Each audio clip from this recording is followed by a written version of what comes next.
So my name is David Sierra, and I'm the owner of Residential Construction Solutions. I'm 34 years old, and I'm from Ecuador.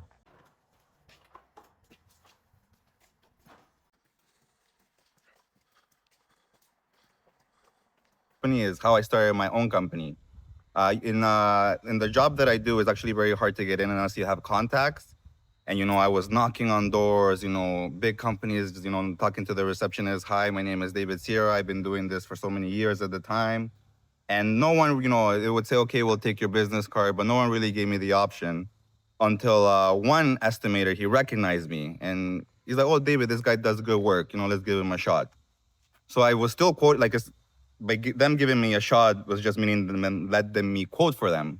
So I kept, quoting. And eventually they called me. They're like, David, we might have an opportunity for you. Can you please come in?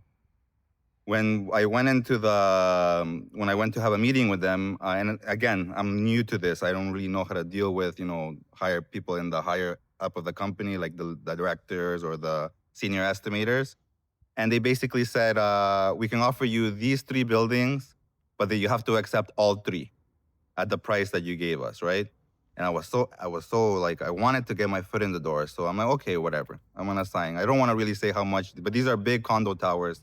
One was two 28 stories, one was a 50-story, and one was like three 15 stories. So very large contracts.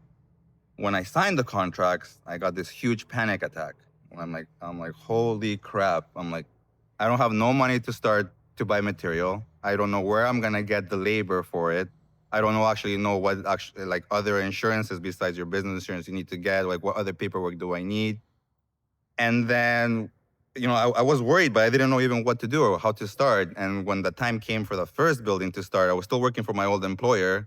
So I would work with my old employer from like 6 to 2, then drive down to Toronto and then work there from like 7 to 9.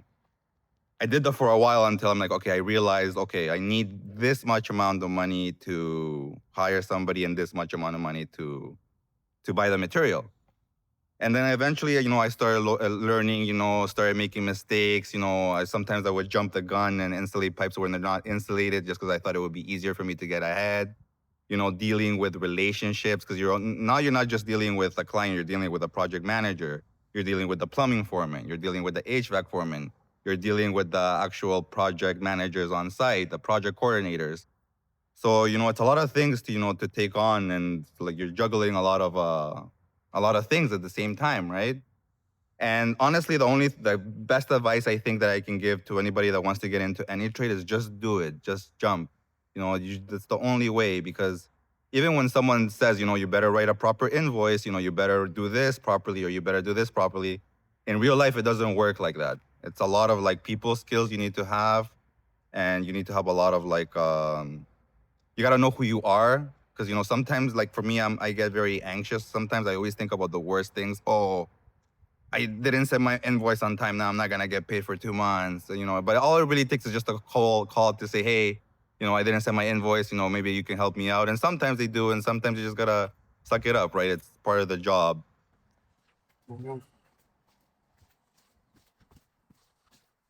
Like I mentioned before, sometimes you don't get rewarded for your sacrifices. One of the things that happened to me very early onto the job is that my first client went bankrupt 80% into the job.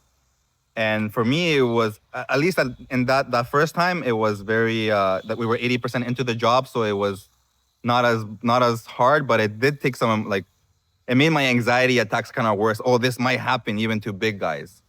My second client, that's when it was very bad, because when he went through that, I was doing 3 projects for him. And you're running 3 projects. You don't know when you're gonna get paid. You're very anxious. You're like, I did all this work for him, and maybe he's gonna go bankrupt and not pay you, but you still have to continue on with these guys. And so one of the things I think I mentioned before is that when they went bankrupt, I was able to sign with the developer, with the builder, and it's a different game. And honestly, like when you're facing those things, like like don't get desperate. Don't make decisions that come out of desperation, out of reaction. Really look at what the problem is and try to figure it out. There's always a solution for this. There's always ways that you can manage how you got, even if it's not your fault directly of how to of you put yourself in that position, it's your responsibility to get out of it.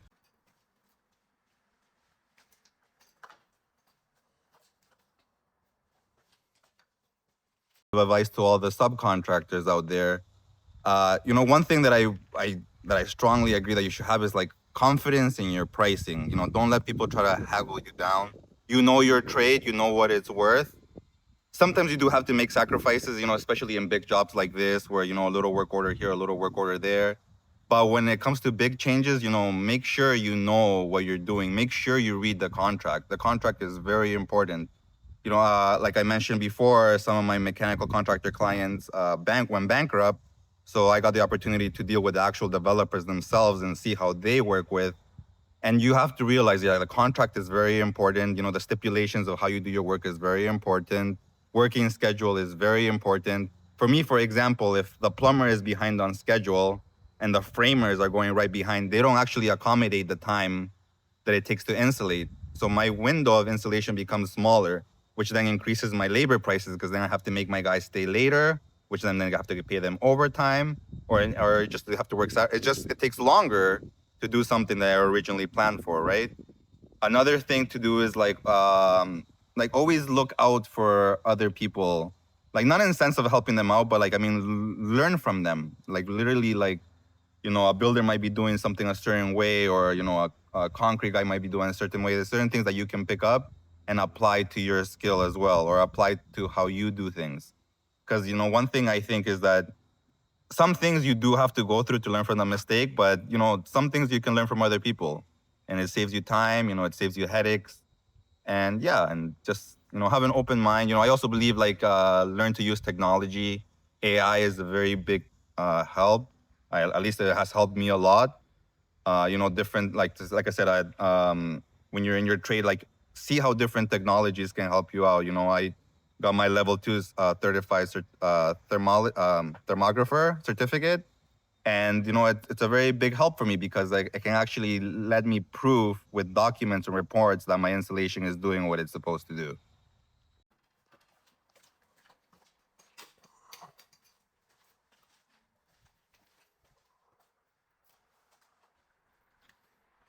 I also want to mention that I use AI a lot.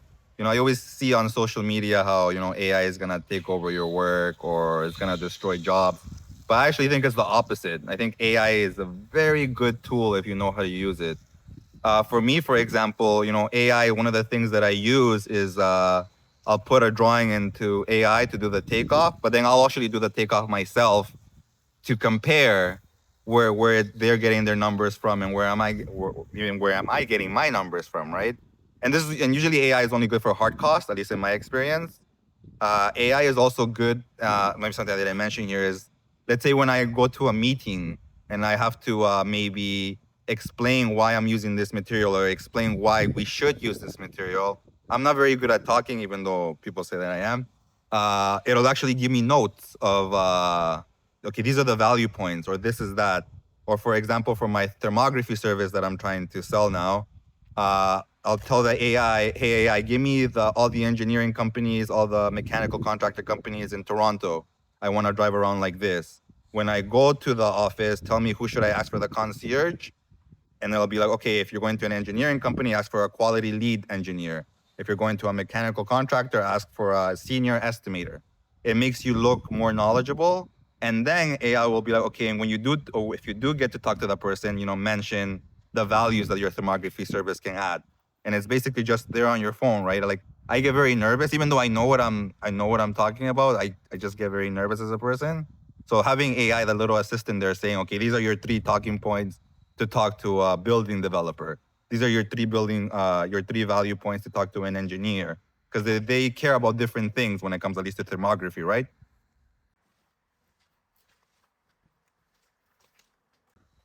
So one of the biggest things I learned as being a business owner is the sacrifices that you have to make. And even sometimes the sacrifices you do make, you won't get a reward for it. One of the biggest sacrifices I feel, especially at the beginning, working long hours, was missing how my son grew up. Because for the first 3 years, I was literally working Monday to Sunday, and okay, even when I was there, like I was like mentally tired, physically tired, and I just didn't feel good about missing my, my son's milestones, right? And even speaking of sacrifices, just getting a little bit off topic, a couple of my clients, they went bankrupt even when I was just starting, and that put a lot of stress on me that I didn't want to show to my son, and I didn't want him to realize how much I was struggling, and I kind of felt like I didn't even want my wife to know that too, so I kind of kept everything to myself.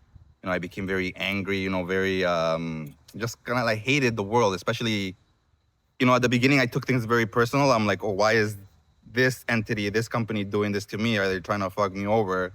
But at the end of the day, I shouldn't take it personal because they're not doing it to me. It's just the outcome of their mistakes, right? Or whatever their situation is with their client.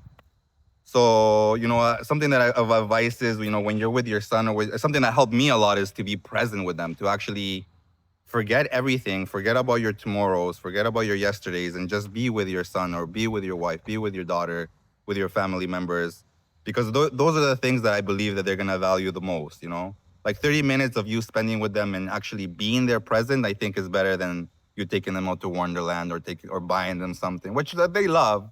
There's nothing wrong with that, but I think it's the most important thing is to be present, to actually ask them how they are, how are they feeling, because I want that too. I really wanted, sometimes my wife to ask me, David, how are you doing? And she does do that, but I miss maybe I needed it more than at the time, especially at the time. And yeah, so just sometimes you're not gonna get reward for your sacrifices, but that doesn't mean you should stop. You always gotta continue forward and do the best you can. We're humans. We gotta do human jobs, and we gotta do them properly, I believe.